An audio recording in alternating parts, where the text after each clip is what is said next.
جی دوستو، میں ہوں عبد الباسط اور آپ دیکھ رہے ہیں کلائڈوسکوپ۔ گزشتہ روز 29 مارچ کو نیو دہلی میں شنگھائی کوآپریشن آرگنائزیشن کے جو نیشنل سیکیورٹی ایڈوائزرز ہیں ان کی میٹنگ ہوئی، اور جس طرح کہ آپ جانتے ہیں کہ اس وقت بھارت جو ہے وہ نیشنل شنگھائی کوآپریشن آرگنائزیشن کا پریزیڈنٹ ہے، چیئر اس کے پاس ہے 1 سال کے لیے۔ تو بہت سی شنگھائی کوآپریشن آرگنائزیشنز کی اس وقت میٹنگز جو ہیں وہ بھارت میں ہو رہی ہیں۔ تو جو این ایس ایز کی میٹنگ تھی اس میں پاکستان میں اور بھارت میں ہی بڑی اسپیکولیشن تھی کہ جی کون آئے گا، کون اٹینڈ کرے گا، آیا پاکستان اٹینڈ کرے گا نہیں کرے گا، کیونکہ ہمارے ہاں تو اس وقت نیشنل سیکیورٹی ایڈوائزر تو کوئی موجود بھی نہیں ہے، اور تو پارٹیسپیشن ہوگی تو کس لیول پہ ہوگی۔ تو یہ تمام وہ چیزیں تھیں جس کے بارے میں بہت سی اسپیکولیشن ہو رہی تھی، لیکن چلیے بہت اچھا ہوا کہ پاکستان نے اس میٹنگ میں پارٹیسپیٹ تو کیا، کیونکہ ہم شنگھائی کوآپریشن آرگنائزیشن کو جس طرح میں پہلے بھی کہتا رہا ہوں اہمیت تو دیتے ہی ہیں، اور ہمارے لیے ایک بڑی کی آرگنائزیشن ہے۔ تو پاکستان نے اس میٹنگ میں پارٹیسپیٹ کیا، لیکن آئی ایم ہیپی کہ ورچولی کیا، ان پرسن نہیں کیا، اور میرا خیال ہے کہ جو ہمارے جوائنٹ سیکرٹری ہیں نیشنل سیکورٹی ڈویژن میں انہوں نے پارٹیسپیٹ کیا۔ اور صرف پاکستان نہیں تھا اکیلا جس نے ورچولی اٹینڈ کی یہ میٹنگ، چائنا نے بھی ورچولی ہی اٹینڈ کی یہ میٹنگ، ان کے نیشنل سیکورٹی ایڈوائزر یا کوئی آفیشل چائنا سے نہیں آیا۔ اور ہم جانتے ہیں کہ چائنا اور بھارت کے درمیان اس وقت تعلقات کی کیا نوعیت ہے۔ اجیت دوول صاحب جو کہ جن کا نام اب ہاؤس ہولڈ نیم ہے پاکستان میں، ان کو ہم سب جانتے ہیں، انہوں نے بھی اپنی تقریر میں وہی جو ان کا مانترا ہے کہ ایک کہ جی سب کو مل کر دہشت گردی کے خلاف کام کرنا چاہیے، ان آل اٹس فارمز اینڈ مینیفیسٹیشن، بڑی اچھی بات ہے جی، ہم بھی یہی چاہتے ہیں، اور پاکستان تو کب سے یہ کہہ رہا ہے کہ آئیے مل کر دہشت گردی کے خلاف کام کرتے ہیں، لیکن کیا کیا جائے کہ بھارت جو ہے اس کا اپنا ایک مانترا ہے جس سے وہ جان نہیں چھڑا پاتا، وہ کہتا کچھ ہے کرتا کچھ ہے، اور یہ جو گیپ ہے ان کے کہنے اور کرنے میں اس نے بڑے پرابلمس کریٹ کر رکھے ہیں۔ تو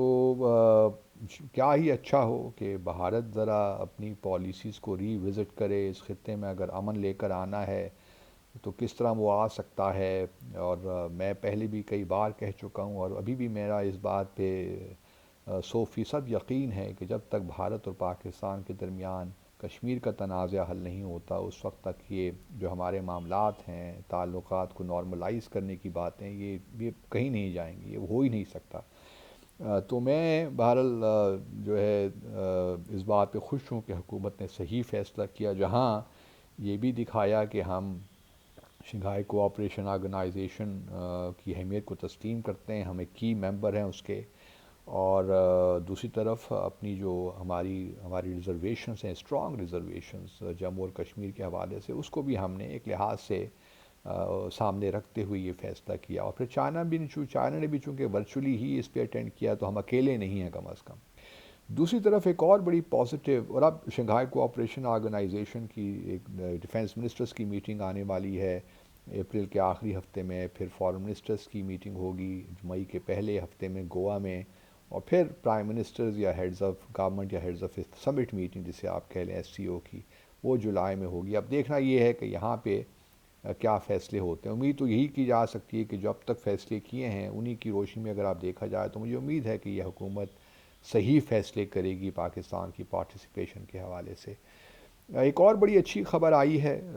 اچھی خبریں کم ہی آتی ہیں پاکستان کو لے کر، لیکن بہت خوشی ہوئی یہ سن کر کہ پاکستان کو جو European union high risk third countries ہیں اس لسٹ سے نکال دیا گیا ہے۔ بتاتا چلوں کہ جب پاکستان کو F A T F FATF کی گرے لسٹ میں شامل کیا گیا تھا 2018 میں، تو پھر یورپین یونین جو 28 ممبروں کا بلاک ہے انہوں نے بھی اپنے جو ان کا ایک سسٹم ہے یا high risk third countries list ہے اس میں پاکستان کو شامل کر دیا تھا۔ وہی معاملات تھے اینٹی جو ہے منی لانڈرنگ اور کاؤنٹر ٹیرر فائنینسنگ کے۔ تو الحمدللہ لاسٹ اکتوبر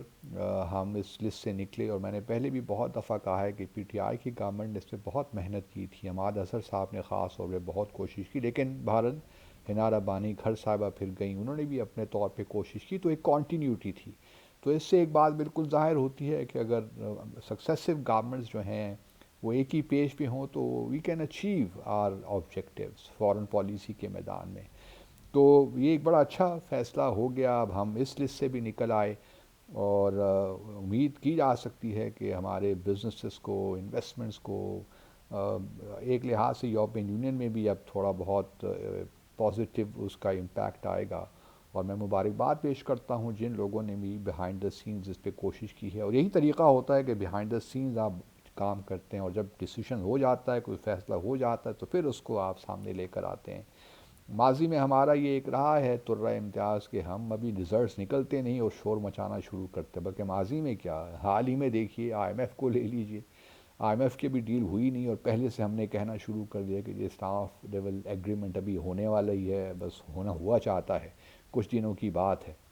اب وہ دن ہفتوں میں بدلے اور ہفتے مہینوں میں بدلے اور ابھی تک کچھ پتہ نہیں. اب کچھ سننے میں آ رہا ہے کہ چائنا بھی رول اوور کر رہا ہے اور یو اے ای سے سعودی عرب سے بھی مثبت رسپانسز مل رہے ہیں. تو ممکن ہے کہ آئی ایم ایف کا جو اسٹاف لیول ایگریمنٹ ہے یہ اب ہو ہی جائے, لیکن کب ہوتا ہے اس کے بارے میں حتمی اعتبار سے کچھ نہیں کہا جا سکتا. تو اب یہ تمام چیزیں تو بڑی مثبت ہیں اور لیکن اب یہ بات بھی اپنی جگہ حقیقت ہے کہ جب تک اندرونی جو ہمارے مسائل ہیں وہ حل نہیں ہوں گے, ایک پولیٹیکل اسٹیبلٹی نہیں آئے گی, تو ہم ان چیزوں سے اس طرح بھرپور طریقے سے فائدہ بھی نہیں اٹھا سکتے.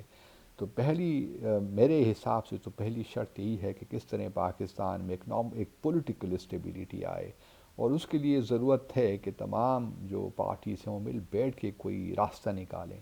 اب اگر ہم جس طرح اس وقت معاملات چل رہے ہیں الیکشنز کے, پھر سپریم کورٹ میں بینچز بنتے ہیں, ٹوٹ جاتے ہیں, پھر ڈیلے ہو جاتا ہے.